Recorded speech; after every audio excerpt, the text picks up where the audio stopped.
कभी सोचा है कि बिहार का एक छोटा सा आम सा दिखने वाला कस्बा चंपारण और हजारों किलोमीटर दूर पाकिस्तान का शहर कराची, इनके बीच कोई सीधा 81 करोड़ रुपए का डिजिटल लिंक?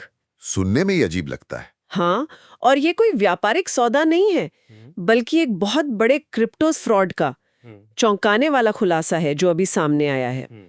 आज हम इसी पेचीदा साइबर क्राइम की तह तक जाने की कोशिश करेंगे। एक ऐसा मामला जहां भारतीय रुपयों को बड़ी चालाकी से क्रिप्टो करेंसी में बदला गया और फिर सरहद पार भेज दिया गया। हमारे पास जो जानकारी है वो कई रिपोर्टों और लेखों पर आधारित है। खास तौर पर एक लेख है जिसका शीर्षक है चंपारण से कराची 81 करोड़ रुपए का क्रिप्टो फ्रॉड, और पुलिस की जो शुरुआती जांच है वो भी। हमारा मकसद यह है कि हम साथ मिलकर इस पूरे मामले को समझें। मतलब ये सब हुआ कैसे, कौन लोग हैं इसके पीछे, कौन सी तकनीक इस्तेमाल हुई, और हाँ, जांच एजेंसियां इसे किस नजर से देख रही हैं, इसके मायने क्या हैं। तो चलिए शुरू करते हैं। हाँ, तो मैं कह रही थी कि कहानी शुरू होती है बिहार के चंपारण जिले से। जी। वहां उत्तर प्रदेश पुलिस की एक टीम पहुंचती है और गोलू कुमार नाम के एक आदमी और इसके पिता भूषण चौधरी को गिरफ्तार करती है।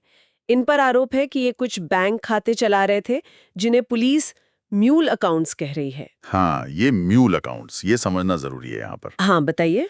ये असल में वो बैंक खाते होते हैं जिन्हें अक्सर या तो धोखे से खुलवाया जाता है या फिर किसी को पैसों का लालच देकर। अच्छा। मतलब किसी और के नाम पर खाते खुलवा लिए और फिर उनका इस्तेमाल अवैध पैसों को इधर-उधर करने के लिए किया जाता है। मकसद होता है पैसे के असली सोर्स को छुपाना, उसे कई खातों से गुजारना, ताकि पता न चले कि पैसा कहाँ से आया और कहाँ गया। बिल्कुल।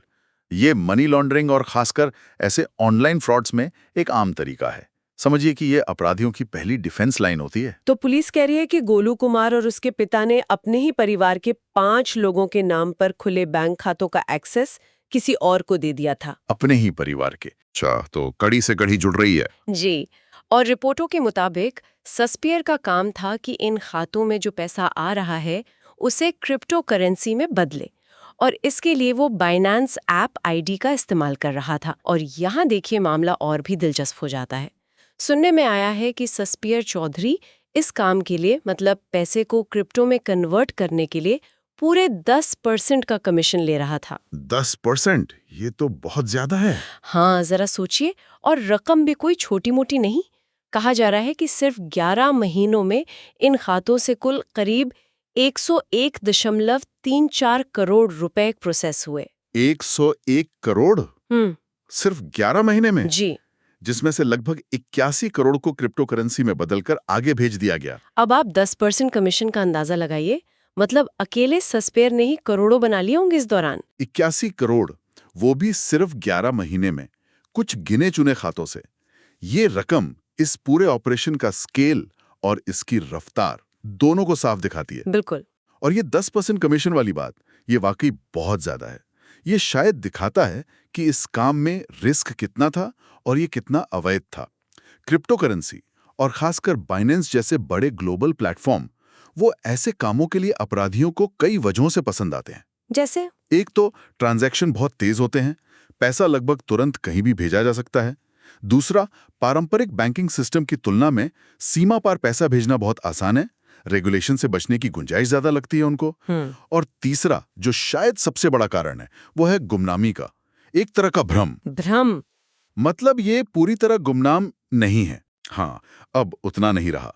ब्लॉकचेन पर ट्रांजैक्शन दर्ज तो होते ही हैं और फोरेंसिक तरीके भी आगे हैं ट्रैक करने के, लेकिन फिर भी अपराधियों को लगता है कि उनकी पहचान छुपी रहेगी। और यही चीज इसे सीमा पार अपराधों के लिए या हवाला जैसे पारंपरिक तरीकों के डिजिटल विकल्प के तौर पर बढ़ावा दे रही है। ये गुमनामी वाला पहलू वाकई चिंता की बात है। जांच में ये भी पता चला है कि इस पूरे नेटवर्क में कम से कम 6 बाइनेंस आईडी इस्तेमाल हो रही थीं। 6 आईडी है? हाँ, 5 भारत से चल रही थीं और एक नेपाल से ऑपरेट हो रही थी। अच्छा, नेपाल कनेक्शन भी है इसमें? जी। पुलिस ने भारत की 3 आईडी से जुड़े खातों की जानकारी तो हासिल कर ली है, लेकिन वो जो नेपाल वाली आईडी है उसके लिए उन्हें बाइनेंस से जानकारी मिलने का इंतजार है। तो ये मामला और भी पेचीदा हो गया, अंतर्राष्ट्रीय बन गया। बिल्कुल। और एक बात और सामने आई है। ये जो मुख्य आरोपी पकड़ा गया है, गोलू कुमार, हाँ, चंपारण वाला। हाँ हाँ, वो पूर्वी चंपारण में एक साइबर कैफे और जन सेवा केंद्र चलाता था। अच्छा। एकदम मतलब आम सा दिखने वाला बिजनेस। बिल्कुल, जो शायद उसके इस अवैध काम के लिए एक बढ़िया कवर था। उसने पुलिस को बताया भी है, कथित तौर पर, कि करीब 2 साल पहले कुछ हैंडलर्स ने उससे संपर्क किया था। हैंडलर्स? हाँ, और इन्हीं लोगों ने उसे सिखाया कि कैसे भारतीय रुपयों को बाइनेंस के जरिए क्रिप्टो में बदलना है और ये पूरा सिस्टम कैसे काम करता है। ये हैंडलर्स का जिक्र। और भारत के साथ साथ नेपाल में भी आईडी मिलना, ये किसी एक दो आदमी का काम नहीं लगता। नहीं, बिल्कुल नहीं। ये तो एक संगठित, शायद मल्टी लेयर्ड नेटवर्क की तरफ इशारा करता है, जिसमें अलग अलग लोग अलग अलग काम कर रहे होंगे। कोई सिर्फ खाते अरेंज कर रहा है, जैसे गोलू और उसके पिता। हाँ। कोई पैसे को क्रिप्टो में बदलने में माहिर है, जैसे सस्पियर। कोई इन हैंडलर्स के जरिए पूरा ऑपरेशन कोऑर्डिनेट कर रहा होगा, और कोई फिर सीमा पारे से रिसीव कर रहा होगा। और ये साइबर कैफे वाली बात भी सोचने वाली है। हाँ, बिल्कुल। ऐसी जगहें अक्सर लोगों की नज़रों से दूर रहती हैं और तकनीक तक पहुंच भी आसान होती है, तो ये ऐसे कामों के लिए एक आसान जरिया बन सकती है। अगर हम इसे थोड़ा और बड़े पैमाने पर देखें, तो क्रिप्टो से जुड़े जो सीमा पार लेन देन हैं, उनको ट्रैक करना आज भी दुनिया भर की जो कानून लागू करने वाली एजेंसियां हैं, उनके लिए एक बड़ी चुनौती है। हाँ, ये तो है। उन्हें बाइनेंस जैसे बड़े अंतर्राष्ट्रीय एक्सचेंजों पर निर्भर रहना पड़ता है डेटा के लिए, और इन एक्सचेंजों के अपने नियम होते हैं। डेटा शेयर करने में अक्सर अंतर्राष्ट्रीय संधियां, कानूनी प्रक्रियाएं, ये सब आड़े आती हैं, जिससे जांच धीमी हो सकती है। और ये एक नेपाल कनेक्शन इसे और मुश्किल बनाता होगा। बिल्कुल, क्योंकि फिर दो देशों के बीच तालमेल की जरूरत पड़ती है। ये वाकई एक बड़ी चुनौती लगती है। और मामला सिर्फ पैसों की हेराफेरी या धोखाधड़ी तक ही सीमित नहीं रहता। जब ये पता चलता है कि पैसा आखिर जा कहाँ रहा था। बलरामपुर जिले के जो एसपी हैं, विकास कुमार, उन्होंने मीडिया में कंफर्म किया है कि जांच में जो 81 करोड़ रुपए का क्रिप्टो ट्रेल मिला है, उसके तार सीधे पाकिस्तान में बैठे ऑपरेटर से जुड़ रहे हैं। पाकिस्तान, ये तो बहुत गंभीर बात है। हाँ, बहुत गंभीर। हालांकि उन्होंने ये भी साफ किया कि अभी तक की जांच में सीधे तौर पर इस पैसे का इस्तेमाल आतंकी गतिविधियों में होने का, मतलब टेरर फंडिंग का, कोई पुख्ता सबूत नहीं मिला है। अच्छा, ये भी स्पष्ट किया उन्होंने। हाँ, लेकिन उन्होंने इस संभावना से इनकार भी नहीं किया है।